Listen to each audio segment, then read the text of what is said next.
বিশাল আকারে সাহস দেখিয়ে এগিয়ে না আসতো, তাহলে হয়তো এই আন্দোলনটা যেভাবে আমরা সফলতার দিকে নিয়ে যেতে পেরেছি সেটা কোনোভাবেই পারতাম না। সেই জায়গা থেকে তখন মানে গত জুলাই মাসের আন্দোলনের সময় পুনাম ছিল না, পুশাপ ছিল না, জামাত ছিল না, বিএনপি ছিল না, এনডিএম ছিল না। আমাদের সবার একটা পরিচয় ছিল, আমরা সুন্দর বাংলাদেশ চাই, আমরা স্বৈরাচার মুক্ত বাংলাদেশ চাই, আমরা ফাঁসিবাদ মুক্ত বাংলাদেশ চাই। সেই জায়গায় যেহেতু আমরা সক্ষম হয়েছি, আমি বিশ্বাস করি আমরা যদি জাস্ট একে অপরের প্রতি আস্থা রাখতে পারি, তাহলে ফাঁসিবাদ যেভাবে সরিয়েছি সুন্দর বাংলাদেশও সেভাবে করতে পারবো। যে জিনিসগুলো মনে রাখা প্রয়োজন, আমি ছোট্ট একটু স্মৃতিচারণ করে নিই। 18-19 তারিখ আমরা একদম জুলাইয়ের 4-5 তারিখ থেকে আমি আমার দলের পক্ষ থেকে আমরা সবাই সরব ছিলাম, এই আন্দোলনের সাথে ছিলাম। জুলাই 15, 16, 17 আমরা রাজনৈতিক ভাবে শক্ত কর্মসূচি করেছি, অনেক ধরনের তখন আমরা সরকারি অত্যাচারের সম্মুখীন হয়েছি। কিন্তু জুলাই 28 আর 18 আর 19 তারিখ আমি প্রাইভেট বিশ্ববিদ্যালয়ের ছাত্রছাত্রীদের সাথে ছিলাম এবং সেই জায়গায় আমি পরিষ্কার এর আগেও 2018 সালে দেখেছি, 2015 সালে দেখেছি, কিন্তু এখানে 2024 সালের 18 এবং 19 জুলাই আমি দেখেছি যে প্রাইভেট বিশ্ববিদ্যালয়ের তরুণরা তারা রেগুলার পলিটিক্যাল অ্যাক্টিভিজমে হয়তো খুব বেশি সংযুক্ত হয় না, কিন্তু দেশের জাতির যখনই তারা প্রয়োজন দেখে তখন তারা ঘরে বসে থাকে না।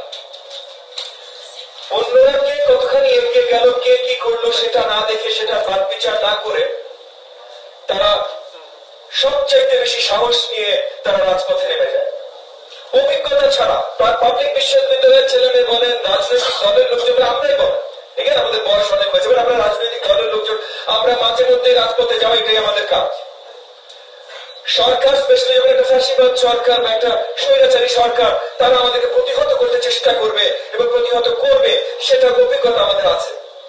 প্রাইভেট বিশ্ববিদ্যালয়ের তরুণদের এই ধরনের অভিজ্ঞতা নাই, তবুও তারা নেমেছে এবং তাদের উপরে যখন এদের 18 তারিখে আমি ছিলাম, আমি সামনে থেকে দেখেছি, তাদের সাথে ছিলাম, একটার পর একটা ভলি যখন পুলিশের গুলি এসেছে, কিছু এসেছে, এদের কাউকে রুখতে পারে না, কাউকে না। হাজারে হাজারে ঢেউয়ের মতো পিছন থেকে সামনে চলে এসেছে। তারা এগুলো দেখে নেই আগে, কিন্তু ভয় করে না। তাদের অভিজ্ঞতা ছিল না, কিন্তু তারা পিছু হাঁটে না। এই জায়গা থেকে আমি বিশ্বাস করি যে তারা ওই যে অবদান রেখেছে, আগামী দিন অনেক অবদান রাখবে। তবে এখন একটু আমরা অনেক ধরনের আলোচনা করছিলাম যে আমাদের দেশে এই পলিটিসাইজেশন বা বিদেশি শক্তি বা এগুলো কিছু। দেখেন, রাজনৈতিক দুনিয়াতে সব ধরনের বিদেশি শক্তি থাকবে। সবচেয়ে বেশি গুরুত্বপূর্ণ আমরা নিজেরা কত শক্তিশালী, আমাদের অভ্যন্তরীণ শক্তি আমরা কতটা মজবুত রাখতে পেরেছি। কারণ আমি মানছি গত 15 বছর ধরে এই দেশের সরকার পরিচালনায় যে স্বৈরাচারী শক্তি ছিল, তারা আমাদের দেশকে, দেশের সফরেন্টিকে পার্শ্ববর্তী দেশের কাছে বিক্রি করে দিয়েছে। কিন্তু আমরা সবাই দেই নাই, তো আমরা সবাই দেই নাই বিধায় তো এই স্বৈরাচারের পতন ঘটেছে। তো এই জায়গা থেকে এখন আমরা একটা জায়গায় এসেছি যে আমরা সবাই একে অপরের সাথে সামনে সরকার পরিচালনা নিয়ে যে ধরনের কোন্দলে ঢুকছি, এতে এই স্বৈরাচারের সাথে যারা ছিল, যেমন লাঙ্গল মার্কে একটা দল আছে, স্বৈরাচারের সাথে ছিল, তারা দেখবেন ক্রমাগত তাদের গলার আওয়াজ বেড়ে যাচ্ছে। আপনি দেখবেন গত কয়েক মাস ধরে ক্রমাগত নিষিদ্ধ সংগঠন, ছাত্রলীগ বা যুবলীগ বা আওয়ামী লীগ, তাদের ছোটখাটো বড় মিলিয়ে বাংলাদেশের সব জায়গায় কিন্তু মিছিল বের হচ্ছে। কেউ ঠেকাতে পারছে না, মিছিল ঠিকই বের হচ্ছে। তো এই জায়গাগুলো, এই ঘটনাগুলো ঘটছে কারণ অনেক দূর আমরা পেয়েছিলাম। আমি ছোট একটা গল্প বলি আপনাদেরকে, আপনারা দেখেন এই গল্পটা আপনাদের পরিচিত মনে হয় কিনা।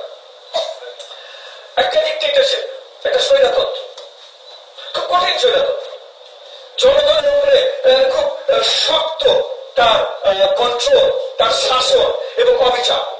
তার সাথে ছোট্ট একটা গ্রুপ আছে, তারা দেশের পুরো ইকোনমি, পুরো অর্থনীতি খেয়ে নিয়েছে, টাকা পয়সা সব তারা নিয়ে নিয়েছে। জনগণ বছরের পর বছর এই স্বৈরাচারের বিরোধিতা করছে, কিন্তু জয় জয়লাভ করতে পারছে না। হঠাৎ করে, তেমন বড় একটা কারণ না, অল্প ছোট একটা কারণ, এই ছোট একটা কারণে বড় একটা আন্দোলন শুরু হয়ে গেল। এই আন্দোলনের মাধ্যমে এই যে বছরের পর বছর এই স্বৈরাচারের বিরুদ্ধে যে একটা তেজ গড়ে উঠেছিল জনগণের ভেতরে, এটা বই প্রকাশ হলো, বিশাল একটা গণ অভ্যুত্থান হলো। বিশাল একটা গণ অভ্যুত্থানের পর স্বৈরাচারের পতন হলো। স্বৈরাচারের পতনের সাথে সাথে সবাই আনন্দে উদযাপন করছে। কেন? কারণ স্বৈরাচারের পতন হয়েছে। কিন্তু এই স্বৈরাচারের পতন কোন একটা শক্তির মাধ্যমে হয়। জনগণের বিভিন্ন শ্রেণী, বিভিন্ন অংশের বিভিন্ন জায়গা থেকে সবাই, ছাত্র বলেন, জনতা বলেন, লেবার ক্লাস বলেন, পাবলিক বিশ্ববিদ্যালয় বলেন, প্রাইভেট বিশ্ববিদ্যালয় বলেন, রাজনৈতিক দল বলেন, সবাই একত্রিত হয়েছে। এই স্বৈরাচারী সরকার পড়ার পর নতুন সরকারকে পরিচালনা করবে, এইটা কেউ একমত হতে পারে। তখন মোটামুটি দুর্বল একটা ইন্টারিম সরকার তৈরি হয়েছে। এই ইন্টারিম সরকার, দুর্বল একটা ইন্টারিম সরকার তৈরি হওয়ার পর, এটা তাদের দোষ না, তারা ইন্টারিম সরকার দুর্বল সরকার। দুর্বল একটা ইন্টারিম সরকার তৈরি হওয়ার পর 6 মাস, 8 মাস, 10 মাস চলে গেছে, তারা আইন শৃঙ্খলা ব্যবস্থা কোন ধরনের কন্ট্রোলে আনতে পারে না। তারা অর্থনীতিকে কোন ধরনের কন্ট্রোলে আনতে পারে না। এইটার মাধ্যমে কি হয়েছে, একটা কাউন্টার রেভলিউশনের জায়গা এসেছে। এই কাউন্টার রেভলিউশনের মাধ্যমে যারা এক্সট্রিমিস্ট ফোর্স ছিল, সেই এক্সট্রিমিস্ট ফোর্স গুলো জয়লাভ করা শুরু করলো এবং হয়তো সামনে যে জয়লাভ করতে পারে। এই গল্পটা কি আপনাদের পরিচিত মনে হচ্ছে? এখানে কেউ আছেন এই গল্পটা পরিচিত মনে হচ্ছে? কিছু দূর, একটু, অনেকখানি? এই গল্পটা কোথাকার? আপনারা বলবেন বাংলাদেশের। আমি বাংলাদেশের গল্পই বলি নাই, আমি বাংলাদেশের গল্পই বলি নাই। আমি 1917 সালে রাশিয়ার গল্প বলেছি। আমি 1784 সালে বা 1789 এর ফ্রান্সের গল্প বলেছি। আমি 1974 এর ইথিওপিয়ার গল্প বলেছি। আমি বাংলাদেশের গল্পই বলি নাই। ইতিহাস এমন একটা জিনিস, যে ইতিহাস থেকে যদি আমরা না শিখি, ইতিহাস বারবার রিপিটেড হবে। প্রত্যেকটা জায়গায় যে ঘটনা যেভাবে ঘটেছে, আমরা যদি এখন সাবধানতা বজায় না রাখি, আমরা যদি এখন ইতিহাসের দিকে সঠিকভাবে নজর না দিই, তাহলে কোনো গ্যারান্টি আছে একই ঘটনা আমাদের এখানে পুনরাবৃত্তি হবে না? এখানে কয়েকজন কথা বলেছেন, কোন দল ভালো খারাপ, যে কোনো দল ভালো খারাপ হতে পারে ভাই, এবং এক রাতে বাংলাদেশ বদলাবে না। আপনারা বলতেই পারেন এ সৎ, এ অসৎ। আপনারা বলতেই পারেন এ ঘুষ নেবে বা চান্দা খাবে, ও ঘুষ নেবে না বা চান্দা খাবে না। কিন্তু যে নিচ্ছে, ঘুষ নিক, চান্দা নিক, চান্দা তুলুক বা যেটাই করুক, সেটা এই দেশের সন্তান, এই দেশের কালচারের অংশ। তাহলে এই দেশের কালচারের অংশ যদি হয়, তাহলে এই কালচারটা এক রাতে বদলে দিতে পারবো আমরা? এই দেশের সব ধরনের ব্যবস্থা এক রাতে বদলে দিতে পারবো আমরা? না। আমাদের অগ্রসর কিভাবে হতে হবে, যেন আমরা বদলানোর কাজটা শুরু করি। আমার আগে রিফাত যেভাবে কথা বলেছেন, বা লিটন ভাই যেভাবে কথা বলেছেন, যে আমাদের বদলানোর কাজটা শুরু করতে হবে। রেভলিউশন, অনেকে রেভলিউশনের কথা বলে। আজকে আমাদের মাঝে অনেকে কথা বলছেন, আমি আজকের এই অনুষ্ঠানের কথা বলছি না, বাট আশেপাশে অনেকে কথা বলছেন, কেউ পাগড়ি পরে, কেউ পাগড়ি ছাড়া, অনেকে কথা বলছেন, যারা কথা বলছেন খুব এক্সট্রিম রেভলিউশনের কথা। এই যে দেশগুলোর গল্প আমি বললাম, এই দেশগুলোতে কিন্তু এক্সট্রিম রেভলিউশন হয়েছিল। কোন দেশের ভিতরে মানে ডেকেডস এর আগে রিকভার করতে পারে না ওই রেভলিউশনের জন্য, এবং এই রেভলিউশন জনগণের জন্য ভালো কিছু করে আনে নাই। লক্ষ লক্ষ ইফটর কোটি কোটি প্রাণহানি হয়েছে। আমরা এমন একটা জায়গায় আছি যে আমরা বিশাল এক স্বৈরাচারের পতন ঘটিয়েছি, এবং এখন জনগণের কাছে আমরা যেতে পারি যে জনগণের কি পছন্দ। আরেকজন আমার পাশে বসেছিলেন হাদি, বলেছিলেন যে জনগণের কাছে যদি যান, কেউ যদি বেশি জনগণ বিরোধ কাজ করে, চান্দা তুলছে বা তাদের লোকজন খুন খারাপি করছে, জনগণ তাকে ভোট দিবে না তো ভাই, জনগণ দিবে না তাকে ভোট, তার শিক্ষা ওখানেই হয়ে যাবে।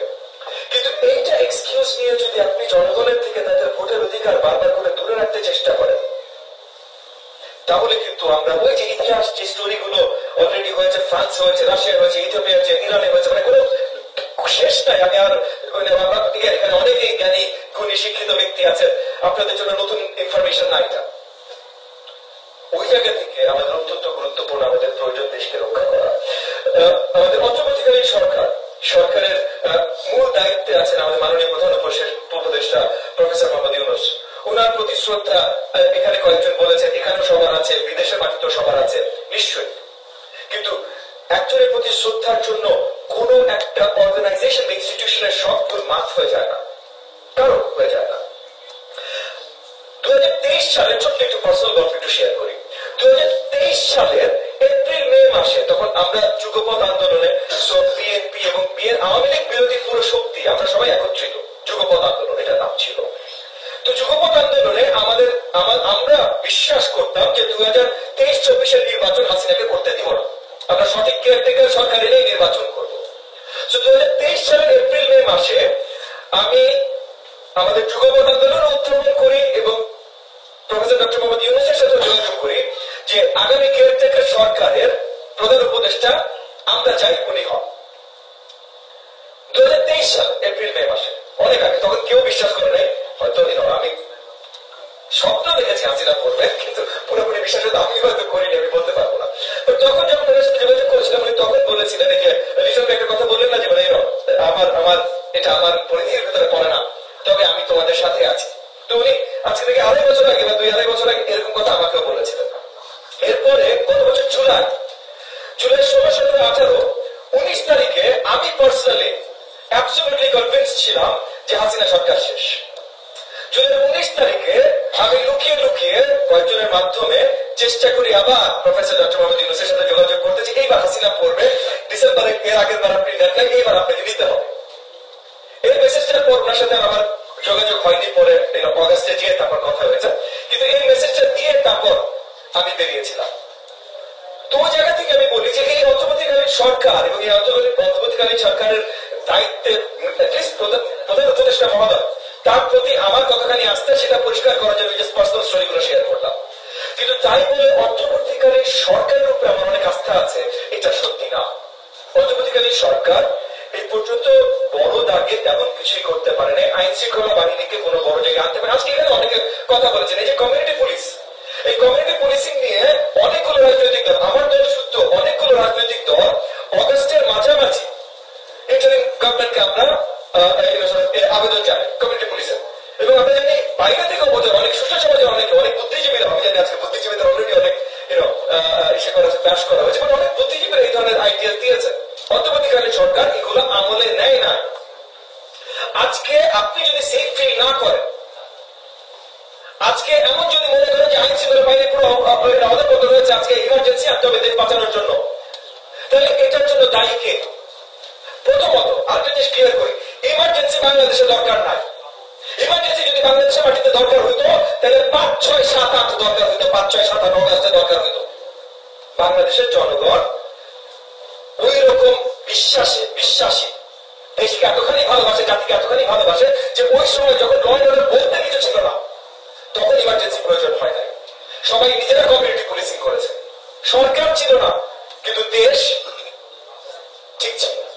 আজকে সরকার থাকার পর সরকারের উপরে আস্থা আছে বলে আমরা নিজেরা কমিউনিটি পুলিশিং নেমে যাচ্ছি না।